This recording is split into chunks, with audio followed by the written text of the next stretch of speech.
Bu pazar günü duamız hepimizin yaralarına şifa olsun. Allah'ım, pazar sabahında sana açtık ellerimizi. Derdi olanların derdine deva, sıkıntısı olanların gönlüne ferahlık ver ya Rab.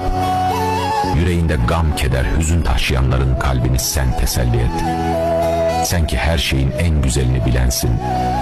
Sen ki kalpleri evirip çevirensin. Allah'ım, bize huzurla, sağlıkla, imanla ve sevdiklerimizle yaşamayı nasip eyle. İmanla yaşayıp imanla huzuruna dönmeyi ve cennetine ulaşmayı her birimize lütfeyle ya Rab.